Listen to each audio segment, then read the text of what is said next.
आकाशवाणी रांची से प्रस्तुत है प्रादेशिक समाचार।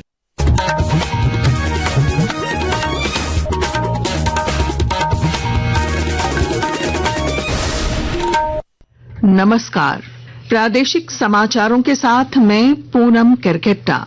झारखंड हाई कोर्ट ने रिम्स निदेशक डॉक्टर राजकुमार को उनके पद से हटाए जाने के सरकार के आदेश पर रोक लगा दी है।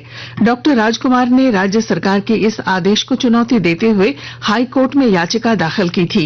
अधिवक्ता धीरज कुमार ने बताया कि अदालत ने राज्य सरकार और अन्य को नोटिस जारी करते हुए शपथ पत्र के माध्यम से जवाब दाखिल करने का निर्देश दिया है।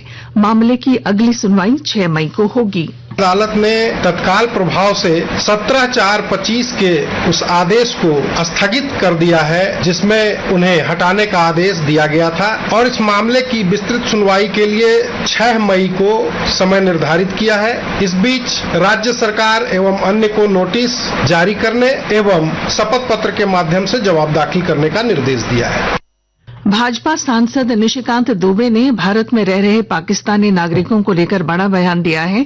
देवघर में पत्रकारों से बातचीत में श्री दुबे ने कहा कि जो पाकिस्तानी नागरिक वीजा पर भारत में रह रहे हैं, खासकर वे जो विवाह के जरिए यहां बसने की कोशिश कर रहे हैं, उनके मामलों की गहन जांच होनी चाहिए। सबसे बड़ा सवाल अभी उभर कर आया है, जब वीजा कैंसिल हुआ उसमें 2 तरह के वीजा हैं जो कि अलार्मिंग है और उनकी एक गहन जांच की आवश्यकता कि पाकिस्तान की लड़कियां यहाँ ब्याही गई हैं और वो भारत की नागरिक बन नहीं सकती, बनी नहीं है, और पाकिस्तान के लड़के भी यहाँ ब्याहे हैं। अब किस मंतव्य और मोटिव के साथ वो ब्याहे हैं, ये एक जांच का विषय है।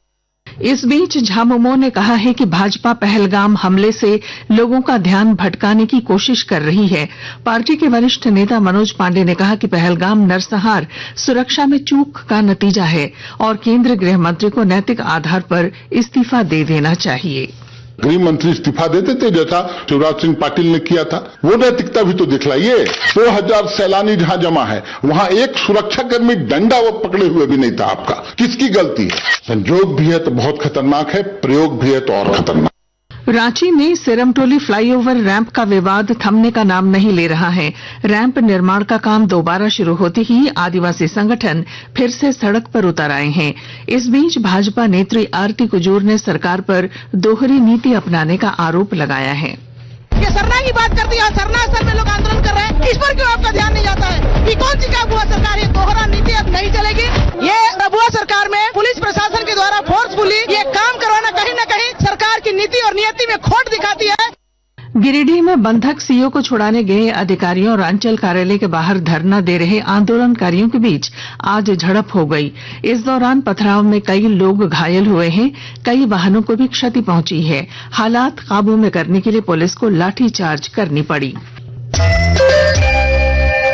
प्रादेशिक समाचार आप आकाशवाणी रांची से सुन रहे हैं।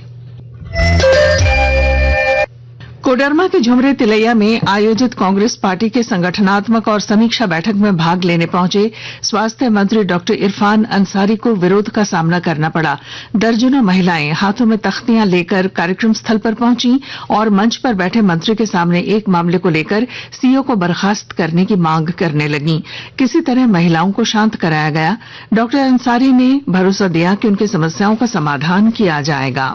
30 अप्रैल को अक्षय तृतीया है। इसे लेकर देवघर स्थित बाबा बैद्यनाथ धाम में खास तैयारी की जा रही है और जानकारी दे रहे हैं हमारे संवाददाता।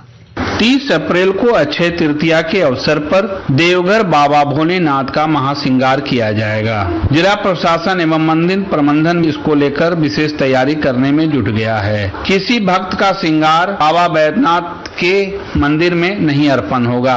इस दौरान आम आदमी को गर्भगृह में प्रवेश की अनुमति नहीं होगी। इस दिन बाबा का महासिंगार महंत सरदार पंडा श्री गुलाब चंद ओझा स्वयं करेंगे।